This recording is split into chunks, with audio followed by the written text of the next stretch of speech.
Good morning. चलो chapter number 7 में आगे अभ्यास करिए। आज આપણે એક નવો ટોપિક ભણવાનો છે। એ ટોપિક છે ઉત્સર્જન તંત્ર। હવે ઉત્સર્જન તંત્ર છે એ આકૃતિ દોરીશું અને સાથે સાથે આપણે માદા પ્રજનન તંત્ર અને ન પ્રજનન તંત્રનો અભ્યાસ કરીશું। એટલે આપણે ત્રણ આકૃતિ દોરીશું અને ત્રણે આકૃતિની અંદરની રચના કઈ રીતે છે એ સમજવાની છે। તો સૌથી પહેલા આપણે ઉત્સર્જન તંત્રની વાત કરીએ। ઉત્સર્જન તંત્ર હવે શું છે કે તમારી ચોપડીની અંદર બહુ ઓછી માહિતી આપી છે, એટલે આપણે આકૃતિ દોરીને જેટલી માહિતી છે એનો જ અભ્યાસ કરીશું। વધારે ઊંડાણપૂર્વકનો અભ્યાસ આપણે પછી કરીશું। તો સૌથી પહેલા આપણે ઉત્સર્જન તંત્ર છે એ ઉત્સર્જન તંત્ર છે એની આકૃતિ જોવાની છે કે એની આકૃતિ કઈ રીતની છે, તો તમારે સાથે સાથે દોરવાની છે। જો સૌથી પહેલા ઉત્સર્જન તંત્ર છે એની અંદર કોનો સમાવેશ થાય, તો એની અંદર એક જોડ મૂત્રપિંડનો સમાવેશ થાય। મૂત્રવાહિની, મૂત્રાશય અને અવસાનીનો સમાવેશ થતો જોવા મળે છે। એટલે આપણે પહેલા એ રચના જોઈએ। તો એક જોડ મૂત્રપિંડ છે, તો શું કરવાનું છે કે તમે જ્યારે ડ્રો કરો તો તમારી ચોપડી છે એ નોટ છે અને એ નોટની અંદર માપ છે ને એ માપ લઈને કરજો, તો શું થશે તમને આકૃતિ સરસ થશે। તો બે લીટી છે એ બે લીટીને આધારે બે લીટી છે ને આવી રીતે એ બે લીટીની અંદર તમારે મૂત્રપિંડ આવે ને એ રીતનું ધ્યાનમાં રાખજો, તો તમારી આકૃતિ બહુ સરસ બનશે। તો સૌથી પહેલા આપણે મૂત્રપિંડ બરાબર છે। તો જો આ મૂત્રપિંડ સામે હું દોરું છું, ઓકે। તારું મૂત્રપિંડ આ મૂત્રપિંડ છે એની વચ્ચે છે ને તમારે તમારી ચોપડીમાં મેં થોડું દૂર દોર્યું છે, પણ તમારા નોટની અંદર તમારે બે આની જેટલી જગ્યા રાખવાની છે કે તેની વચ્ચે શું હશે પૃષ્ઠ મહાધમની અને જે પશ્ચિમ મહાસના બંને આવશે એટલે આપણે એની જગ્યા જોઈશું। મૂત્રપિંડ છે, પછી આ મૂત્રપિંડની બહારની બાજુ આપણને મૂત્રવાહિની બતાવે છે કે આ બે મૂત્રવાહિની હવે એની સામે જ જોઈ છે।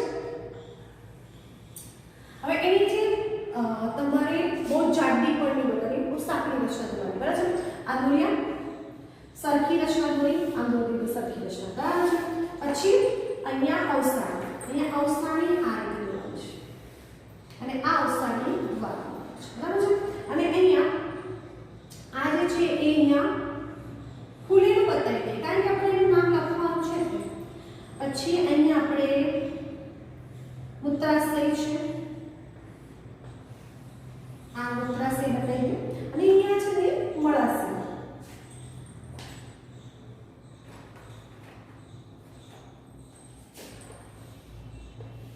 એટલે મળાશય પણ ખુલે છે અવસાની, ઠીક છે। આટલી રચના પહેલા સમજ પડી શું કર્યું છે મૂત્રપિંડ બધાની અંદર છે ને આપણે નવ પ્રજનન તંત્ર માતા પ્રજનન તંત્ર દોરીશું તો બધાની અંદર સેમ રચના હશે, એટલે આટલું તો સરખું દોરવાનું હશે, જ્યાં ચેન્જ થશે આપણે જોઈશું, થઈ ગયું। પછી રેડકો છે ને એ રેડકામાં એડ્રીનલ ગ્રંથિ આપણામાં શું હોય છે કે મૂત્રપિંડની ઉપર એડ્રીનલ ગ્રંથિ હોય છે, રેડકામાં વિશેષતા કે એડ્રીનલ ગ્રંથિ મૂત્રપિંડ છે ને એની અંદર હોય છે બરાબર। મૂત્રપિંડમાં વચ્ચે આપણે આ રીતે ગ્રંથિ બતાવી છે એડ્રીનલ ગ્રંથિ। હવે શું છે વિશેષતા, તો એની અંદર શું હોય છે કે એના મૂત્રપિંડની ઉપર બરાબર છે, મૂત્રપિંડની ઉપર આપણને આ રચના જોઈશે, જોઈ છે રીતે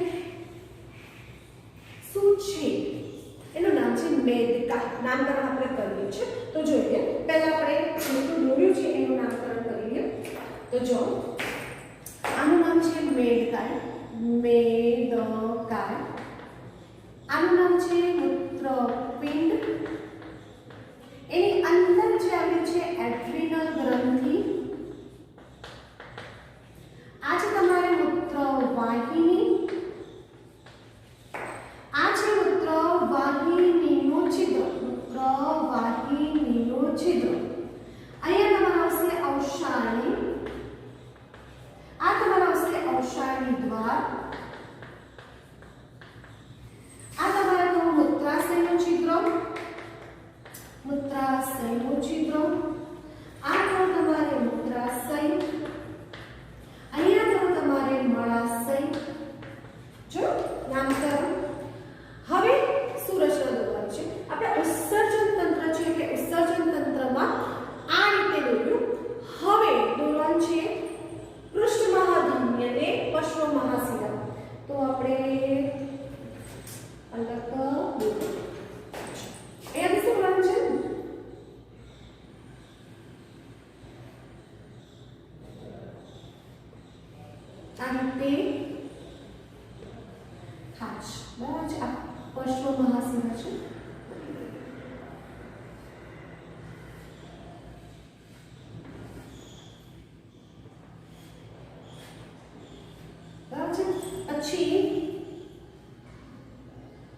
પાછળની બાજુ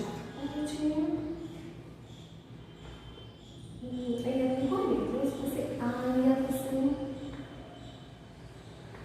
અહીંયા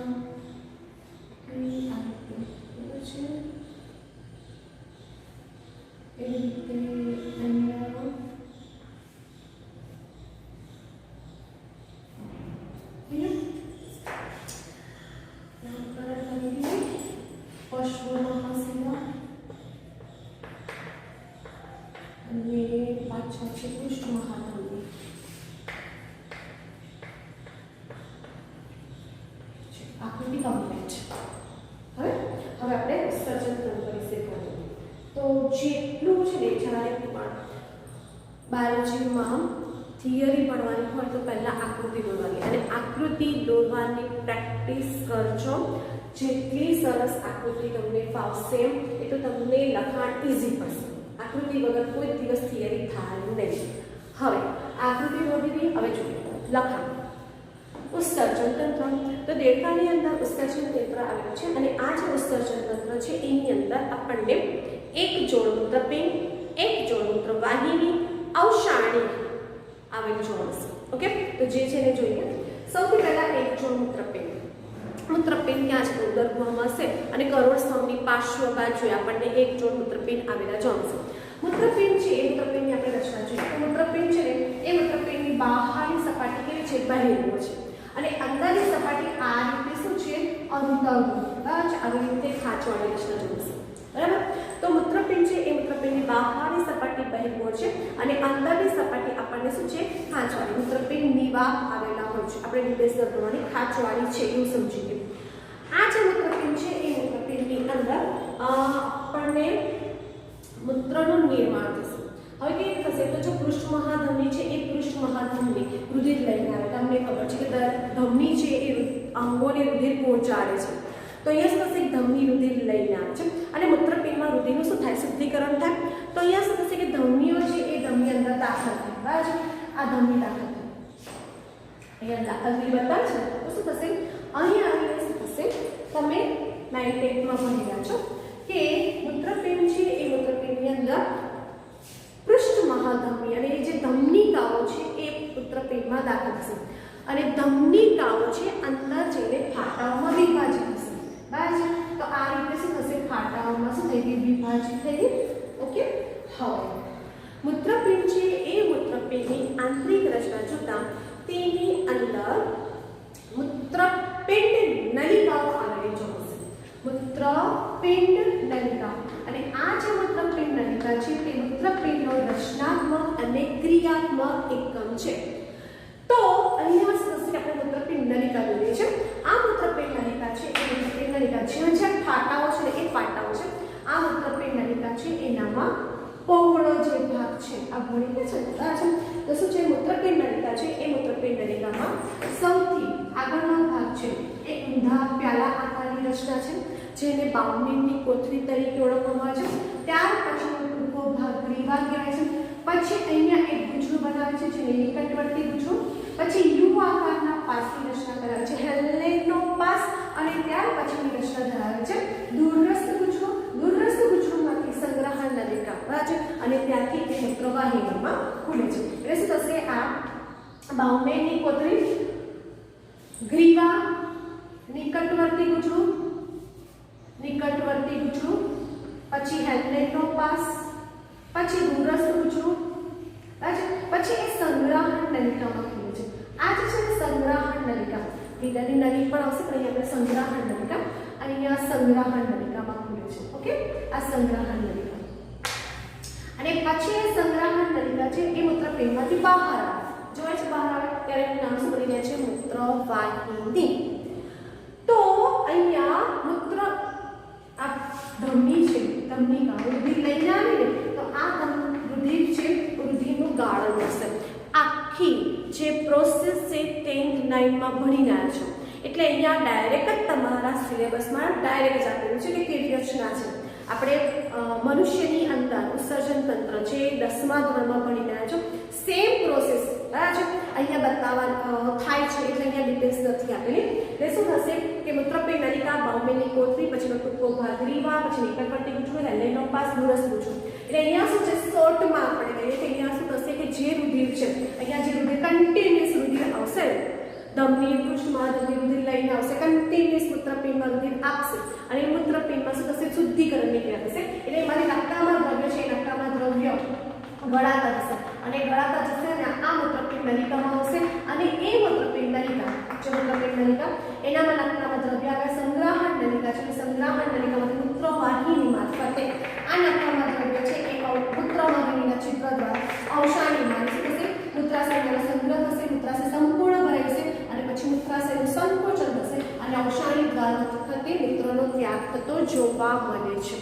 એટલે તમારી ચોપડીની અંદર જેટલી ડિટેલ્સ છે એટલી મેં કીધી. મૂત્રપિંડ છે એ મૂત્રપિંડની અંદર આપણને રચનાત્મક અને ક્રિયાત્મક એક મૂત્રપિંડ નલિકાઓ આવેલી છે અને આ મૂત્રપિંડ નલિકાઓમાં રુધિર છે એનું શુદ્ધિકરણ થશે અને મૂત્રનું નિર્માણ થશે અને એ મૂત્ર તૈયાર થયેલ મૂત્ર છે એ મૂત્ર સંગ્રહણ નલિકા મારફતે મૂત્રવાહિની મારફતે અવસાની મારફતે શું થશે એનું ત્યાગ થશે.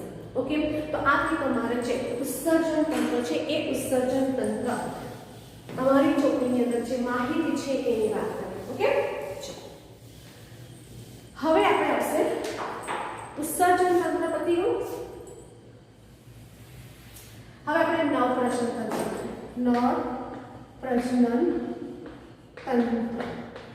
ઓકે.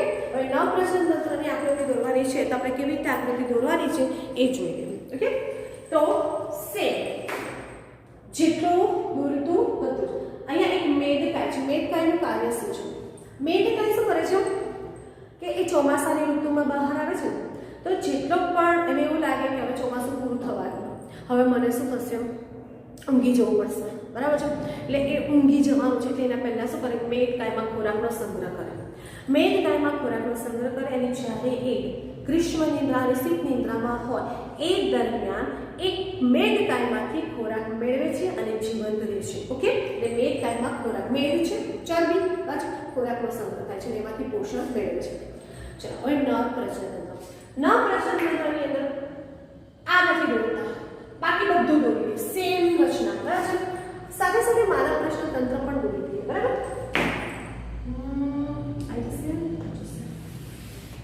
માદા પ્રજનન એટલે શું થશે કે તમને એક આકૃતિની પ્રેક્ટિસ થઈ જશે તો તમને બાકીની બે પણ સમજ પડશે. ન પ્રજનન તંત્ર છે. ચલો ન પ્રજનન તંત્ર આપણે દોરી દઈએ.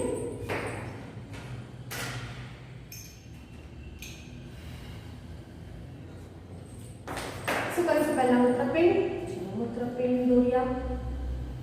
અહીંયા પણ થોડા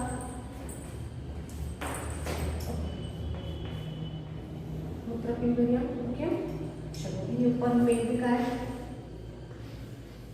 આ મેદકાય જે રીતની રચના છે સેમ આપણે દોરીશું. મેદકાય છે, ચલો એમાંથી શું થશે મૂત્રવાહિની. મૂત્રવાહિની બતાવી દીધી. પછી અવસાની દ્વાર, પછી આ મૂત્રવાહિનીનું છિદ્ર, મળાશય, મૂત્રાશય. ઓકે, થયું. નામ તો સેમ છે, જોઈએ આપણે એડ્રેનલ ગ્રંથિ જોઈએ બધા નામ થોડા ફરી નામ નથી લખતી, એવું જ કરું છું. મેદકાય, મૂત્રપિંડ, એડ્રેનલ ગ્રંથિ, મૂત્રવાહિનીનું છિદ્ર, મળાશયનું નામ કર્યું છે મળાશય, મૂત્રાશય, ફરી નામ લખું છું મૂત્રાશય, મૂત્રાશયનું છિદ્ર, અવસાની દ્વાર, અવસાની. તો બધા નામ સરખા છે, કોઈ ચેન્જ નથી. ચલો સાથે સાથે આપણે માદા પ્રજનન તંત્ર સેમ જ હોય છે. માદા પ્રજનન તંત્રમાં શું કરીશું અને ઉપર થોડી જગ્યા રાખી છે કે મને એ જગ્યા જોઈશું એટલે મૂત્રપિંડ જરા નીચેથી દોરીશું, હજુ નીચેથી દોરવું પડશે. શું રચના છે આપણે દોરીએ કેમ નીચે દોરીશું?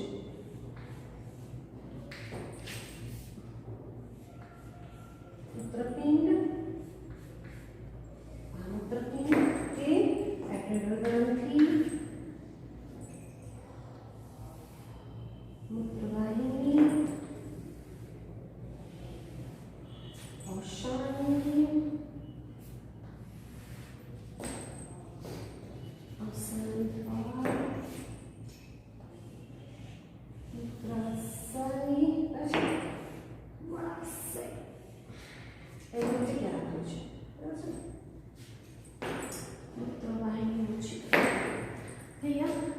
માણસાણું, બરાબર, અને પેટ લાઈન.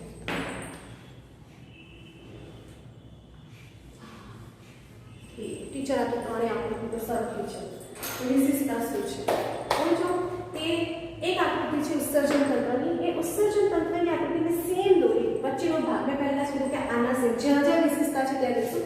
અહીંયા વચ્ચેના ભાગમાં જ વિશેષતા છે, તો અહીં પણ વચ્ચેના ભાગમાં વિશેષતા હશે, અહીંયા પણ વચ્ચેના ભાગમાં વિશેષતા છે. એટલે જે વિશેષતાઓ છે એ જ વાત કરવાની છે. તો નવ પ્રશ્ન તંત્રની પહેલા સમજ કરી આકૃતિ સમજ પડી ગઈ બધી કે આપણે મૂત્રપિંડ બતાવવાના છે, મૂત્રવાહિની, અવસાની, મૂત્રાશય, મળાશય બધું સેમ બતાવવું છે. અને નામકરણ સેમ એકદમ, એટલે એક જ વાર નામકરણ તમને એક આવડી જાય કે કઈ રીતની રચના છે. તો ત્રણેય આકૃતિમાં એક સરખા નામ થયા. હવે શું રચના છે? તો નવ પ્રજનન તંત્ર છે એટલે નવ પ્રજનન તંત્રની અંદર શું આવે? તો નવ પ્રજનન તંત્રની અંદર શું આવે? શુક્રપિંડ આવેલા છે. આપણે એક અલગ કલર જોઈશું અને શુક્રપિંડ બતાવવા માટે નવ પ્રજનન તંત્ર છે એના પ્રજનન તંત્ર સ્ટાર્ટ કરીએ. નવ પ્રજનન તંત્ર છે એની અંદર એક જોડ શુક્રપિંડ આવેલા છે.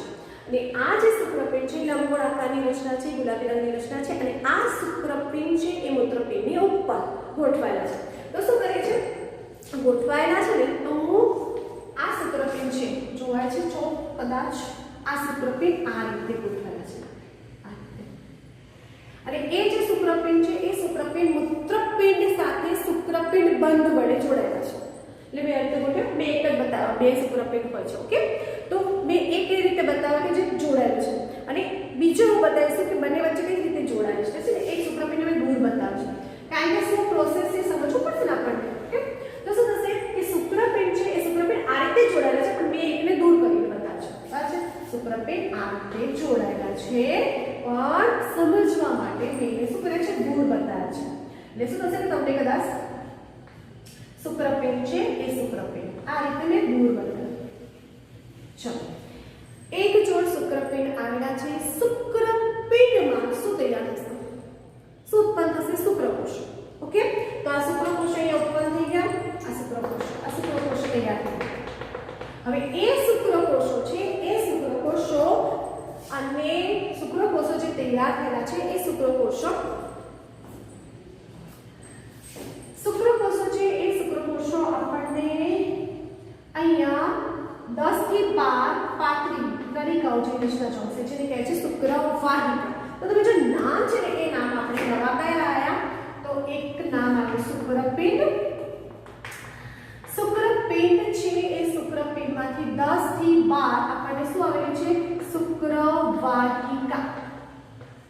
પછી શુક્રવાહિકા છે ને કર્ણ જો શુક્રવાહિકા પછી આપણે શું થશે કે બીડાની નલિકા અને સંગ્રહણ નલિકા આ રીતે બોલવું છે. બરાબર છે? તો શું થશે કે શુક્રપિંડ છે એ શુક્રપિંડની અંદર શું થાય છે? શુક્રકોષો તૈયાર થયા છે. અને આ જે શુક્રકોષો તૈયાર થયા ને તો એ શુક્રકોષો શુક્રવાહિકામાં ગયા. શુક્રવાહિકામાં અહીંયા જે રચના છે બરાબર છે આગળનો ભાગ છે જે હું બીડરની નળી બોલું છું. બીડરની નળી ત્યાંથી સંગ્રહણ નલિકામાંથી શુક્રકોષો એ શુક્રકોષો જો અહીંયા શુક્રકોષો તૈયાર થયા. શુક્રવાહિકામાં ગયા, બીડરની નળીમાં, ત્યાંથી શુક્રવાહિકામાં, ત્યાંથી ક્યાં જશે? મૂત્રવાહિની. અને આ જે મૂત્રવાહિની છે ને એ મૂત્રવાહિનીનું નામ બદલાઈ ગયું મૂત્રજનન વાહિની કારણ કે એનામાં કોણ છે? શુક્રકોષો. જે મૂત્રવાહિનીનું નામ હતું એ બદલાઈ ગયું. ને મૂત્રવાહિની તો મૂત્રનું વહન તો કરે છે સાથે સાથે શુક્રકોષનું વહન કરે છે. અને જ્યારે શુક્રકોષનું વહન કરે છે ત્યારે એનું નામ શું બની ગયું? મૂત્રજનન વાહિની. ઓકે, અને એ શુક્રકોષો છે એ શુક્રકોષો ક્યાં ગયા? અવસાનીમાં. અને પછી જ્યારે મેકુલ ક્રિયા થશે ત્યારે એ અવસાની દ્વારા શુક્રકોષનો પાણીમાં ત્યાગ થશે. કારણ કે ફલનની ક્રિયા ક્યાં થશે? પાણીમાં થશે. ઓકે, તો શું થશે? શુક્રકોષોનો પાણીમાં ત્યાગ થશે. ક્લિયર? નવ પ્રજનન તંત્ર પૂરું થઈ ગયું. શું થયું? ફરી એક જોડ શુક્રપિંડ ઘેરા ગુલાબી રંગના લંબગોળાકારની રચના અને મૂત્રપિંડ સાથે શુક્રપિંડ બંધ દ્વારા જોડાયેલા છે. અને શુક્રપિંડ ક્યાં છે? મૂત્રપિંડની અગ્ર બાજુ છે. અને એનામાં શુક્રકોષો તૈયાર થશે અને શુક્રપિંડમાંથી 10 થી 12 જેટલી નાની નાની પાતળી બંને બાજુ સેમ રચના હો આવી સેમ રચના શુક્રવાહિકાઓ આવેલી છે અને એ શુક્રકોષો શુક્રવાહિકામાં જશે શુક્રવાહિકામાંથી પીડાની નલિકામાંથી સંગ્રહણ નલિકામાંથી શું થશે મૂત્રવાહિનીમાં જશે અને જ્યારે મૂત્રવાહિની છે અહીંયા પણ છે સેમ રચના શુક્રકોષો છે એ શુક્રકોષો સેમ શુક્રકોષો છે એ શુક્રકોષો મૂત્રવાહિનીમાંથી પસાર થાય છે માટેનું નામ થાય છે મૂત્રજનન વાહિની અવસાણીમાં સંગ્રહ થશે અને જ્યારે મેકન ક્રિયા થશે ત્યારે શુક્રકોષનો પાણીમાં ત્યાગ થશે પાણીમાં ત્યાગ થશે હું બોલું છું બરાબર છે પાણીમાં ફલન થાય છે એટલે પાણીમાં ત્યાગ થશે ઓકે તો અહીંયા તમારે થઈ રહેશે માતા પ્રજનનતંત્ર છે તો જો અહીંયા શુક્રપિંડ છે તો અહીંયા શું હશે અંડપિંડ હશે ને તો જો ઘણી વાર જ્યારે આકૃતિ છે ને આપણે કોપી પેસ્ટ કરતા હોઈએ એટલે સમજ ના હોય કે કઈ રીતે દોરી છે એટલે પહેલા તો આપણે સમજવાનું કે શું દોર્યું છે તો શું થશે કે શુક્રપિંડ છે એ આપણે જેવી રીતે મૂત્રપિંડના અગ્રબાજુ છે એવી રીતે છે ને અંડપિંડ છે આ જે અંડપિંડ છે એ અંડપિંડ મૂત્રપિંડની ઉપર જ છે પણ જે અંડપિંડ છે ને એ અંડપિંડ કેવી રીતે રચના છે ને એ જરા જોઈએ अभी अगलो कलर છે સરસ આ જે અંડપિંડ છે ને એ અંડપિંડ આપણને આ રીતની રચના ધરાવે છે બરાબર છે આ રીતની રચના ધરાવે છે એટલે શું થશે કે જ્યારે આપણે આ અંડપિંડ કે આ રીતની તો જો અંડપિંડ છે શુક્રપિંડ મૂત્રપિંડની ઉપર થઈ ગયા ઓકે હવે એની ઉપર છે તો અંડપિંડની અંદર શું છે અંડપુટિકાઓ છે તો આની અંદર શું છે અંડપુટિકાઓ છે હવે શું થાય આપણને જે મૂત્રપિંડ છે એનો ભાગ ભૂસી દે તો શું થશે આની સરસ અંડપુટિકાઓ બતાવી દે તો આ છે અંડપિંડ ઓકે એટલે આ રીતે દોરેલું છે છોકરાઓ શું કરે છે આ ચોપડીમાં સમજ પડે ને આ રીતે શું કરશે ખબર છે આમ દોરશે પછી આમ કરશે અને પછી આમ બતાવશે એટલે એમને પોતે બી કોન્સેપ્ટ ક્લિયર નથી કે કઈ રીતે દોરેલું છે એટલે શું થશે કે તમારે શું કરવાનું છે પહેલા તો આ રીતની સળંગ આકૃતિ બતાવી દેવાની મૂત્રપિંડ આખું બતાવી દેવાનું અને એ મૂત્રપિંડમાં આ રીતની શુક્રપિંડ બતાવવાનું પછી બાકીનો ભાગ કરી નાખવાનો બરાબર છે એટલે કેવી રીતે અંડપિંડ દોરવાના છે એ અંડપિંડ ખ્યાલ આવી ગયો અને આ જે અંડપિંડ છે તો જો અંડપિંડ છે શુક્રપિંડ છે એ સોરી અંડપિંડ છે મૂત્રપિંડની ઉપર મોટા કદના છે ઓકે આ તમે થોડા કદાચ નાના કદના હતા પણ અંડપિંડ મોટા કદના છે અને અંડપિંડ છે એની અંદર અંડપુટિકાઓ છે અને અંડપુટિકાઓને કારણે એ કદમાં મોટા છે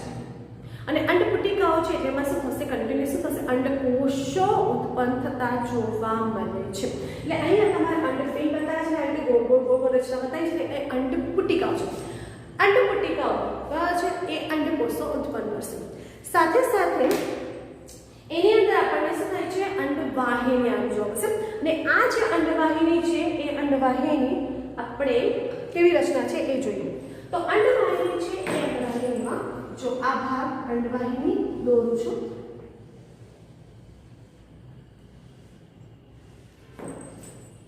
એટલે આપણે એને જગ્યા રાખીએ બરાબર છે એટલે કેવું જગ્યા રાખીએ કેવો ખ્યાલ આવી ગયો તમને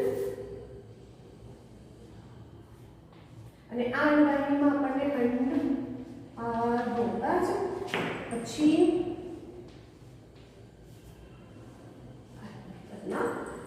હવે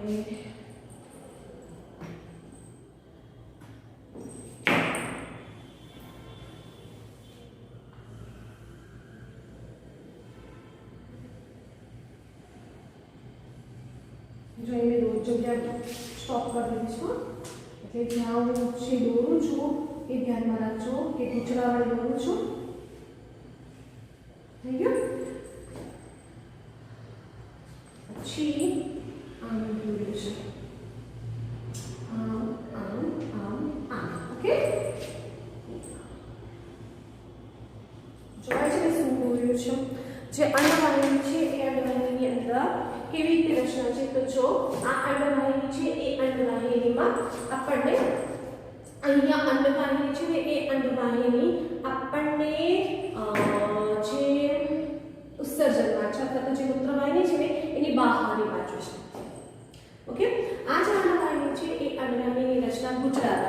અને અંડવાહિની છે એનો આગલો છેડો, એટલે અંડવાહિની પોતે 3 ભાગમાં વિભાજિત છે.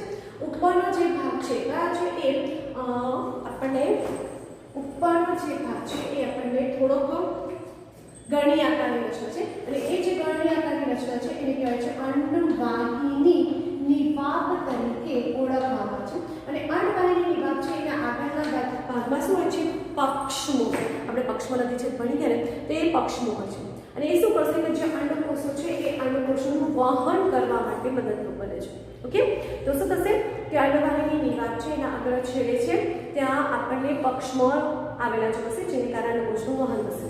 આગળનો છેડો છે જે ગરણી આકારની રચના છે જે પહોળો છે, જેને શું કહે છે? અંડવાહિની નિવાબ. ત્યાર પછીનો જે ગુચડાદાર ભાગ છે અને એને કહેવાય છે ગુચડાદાર અંડવાહિની તરીકે ઓળખવામાં આવે છે. અને પછીનો જે ફૂલેલો ભાગ છે એને શું કહેવામાં આવે છે? અંડાશય તરીકે ઓળખવામાં આવે છે. અને આ અંડાશય છે એને કહેવાય છે અંડાશયનું છિદ્ર. અહીંયા આ ધકાતા મૂત્રવાહિનીનું છિદ્ર, અહીંયા તમને અવસાણી દ્વાર, અહીંયા તમારે મૂત્રાશયનું છિદ્ર, આ તમારે મળાશય થાય. બરાબર છે? અંડાશયનું છિદ્ર થયું તો અહીંયા માદા પ્રજનન તંત્ર પૂરું થયું. તો જોઈએ માદા પ્રજનન તંત્ર. માદા પ્રજનન તંત્રની અંદર આપણને એક જોડ અંડપિંડ આવેલા જોડશે, અને આ જે અંડપિંડ છે એ અંડપિંડની મૂત્રપિંડની અગ્ર છેડા આવેલા છે, મોટા કદના છે, પીળા રંગના છે. તેની અંદર અંડ પુટિકાઓ છે જેની કદમાં આપણને મોટા જોડશે. તે ઉપરાંત તેની અંદર એક જોડ અંડવાહિની છે. અંડવાહિની મૂત્રવાહિનીની પાછળ બાજુ કે બહારની તરફ આવેલી જોડશે. ને આ અંડવાહિની છે એ અંડવાહિનીના ઉપરનો જે પહોળો ભાગ છે જેને અંડવાહિની નિવાબ તરીકે ઓળખવામાં આવે છે, જ્યાં પક્ષમાં આવેલા જોડશે. અંડવાહિની પછીનો જે ગુચડાદાર ભાગ છે જેને ગુચડાદાર અંડવાહિની તરીકે ઓળખવામાં છે, અને એ ત્યાર પછીનો ફૂલેલો ભાગ જોડશે જેને અંડાશય તરીકે ઓળખવામાં છે. અને એ અંડાશય છે એ અંડાશયના છિદ્ર દ્વારા ક્યાં ખુલે છે? અવસાણીમાં ખુલે છે. ઓકે, અને અહીંયા આ જે વાહિની છે તો જે અંડકોષો છે એ અંડકોષો અંડવાહિની નિવાબમાંથી, ગુચડાદાર અંડવાહિનીમાંથી, અંડાશયમાંથી અવસાણીમાં અંડકોષો આવે છે. અને ત્યારબાદ મેથુન ક્રિયા બાદ અંડકોષો છે એ અંડકોષો પણ અવસાણી દ્વાર મારફતે પાણીમાં ત્યાગ થશે. એટલે શુક્રકોષ અને અંડકોષ બંનેનો પાણીમાં ત્યાગ થાય છે. શુક્રકોષ અને અંડકોષ બંનેનો પાણીમાં ત્યાગ થતો જોવા મળે છે. તો આમ તમે દેખો કે નર પ્રજનન તંત્ર અને માદા પ્રજનન તંત્ર છે એનામાં શુક્રપિંડ અને અંડપિંડનું સ્થાન બતાવી અને તમે શુક્રકોષનું વહન અને અંડકોષનું વહન સમજાવી શકો છો. અહીંયા એક વિશેષતા છે જો કે અહીંયા જો નર પ્રજનન તંત્ર છે તો એ નર પ્રજનન તંત્રની અંદર આ જે અવસાણી છે એ અવસાણીની અંદર તમને કેટલા છિદ્ર જોવા મળશે? ઓકે, અવસાણીની અંદર કેટલા છિદ્ર જોવા મળશે? તો જો બે આ એક અને બે મૂત્રાશયનું છે, બે અંડવાહિનીનું છિદ્ર, સોરી બે મૂત્રવાહિનીના છિદ્ર અથવા તો મૂત્રજનન વાહિનીના છિદ્ર, બે મૂત્રજનન વાહિનીના છિદ્ર અને એક મૂત્રાશયનું છિદ્ર, એટલે આપણને 3 છિદ્ર જોવા મળે છે. નવ પ્રજનન તંત્ર છે એ નવ પ્રજનન તંત્રની અંદર અવસાનીમાં કેટલા છિદ્ર જોવા મળશે? 3. બે મૂત્રજનન વાહિનીના છિદ્ર અને એક મૂત્રાશયનું છિદ્ર. માદા પ્રજનન તંત્ર છે એની અંદર કેટલા છિદ્ર જોવા મળશે? માદા પ્રજનન તંત્રના અવસાનીમાં કેટલા છિદ્ર છે? તો જો આ બે કયા છિદ્ર થશે? મૂત્રવાહિનીના છિદ્ર, આનું નામ મૂત્રવાહિનીના છિદ્ર. એની સંખ્યા થઈ 2. બે અંડાશયના છિદ્ર, બે અંડાશયના છિદ્ર અને એક મૂત્રાશયનું છિદ્ર. તો કેટલા થયા? 5 છિદ્ર આવેલા જોવા મળશે. એટલે અવસાનીની અંદર કેટલા છિદ્ર આવેલા છે? 5 છિદ્ર આવેલા જોવા મળે છે. તો અહીંયા તમે જો કે આપણે 3 થિયરી સાથે ચાલે, ઉત્સર્જન તંત્ર, નપ્રજનન તંત્ર અને માદા પ્રજનન તંત્ર. એટલે કે એક આકૃતિ છે, એક આકૃતિની જે મૂત્રપિંડ છે 2 લીટીમાં દોરવાનું, પછી 6 થી 7 લીટીમાં મૂત્ર વાહિની દોરવાની અને અવસાની 2 કે 3 લીટીમાં દોરવાનું. એટલે શું થશે કે તમારે 10 લીટીની અંદર સરસ આકૃતિ તૈયાર થઈ જશે. અને બંનેની વચ્ચે તમારે કેટલું? એક આકૃતિ 2 આંગળી જેટલું જ અંતર રાખવાનું. અને ત્યાં તમને અહીંયા તમને કૃષ્ણ, તમને કસ્મમાસિકા, અહીંયા તમને શુક્રપિંડ બતાવવાનું અને અહીંયા બતાવવાનું છે અંડપિંડની રચના બતાવવાનું છે. તો આ રીતે જો આકૃતિ દોરશો તો તમને શું થશે, થિયરી છે એને સમજવામાં શું થશે, સરળતા જોવા મળશે. તો અહીં આપણે ઉત્સર્જન તંત્ર, નવપ્રજનન તંત્ર અને માદા પ્રજનન તંત્ર પૂર્ણ થાય છે.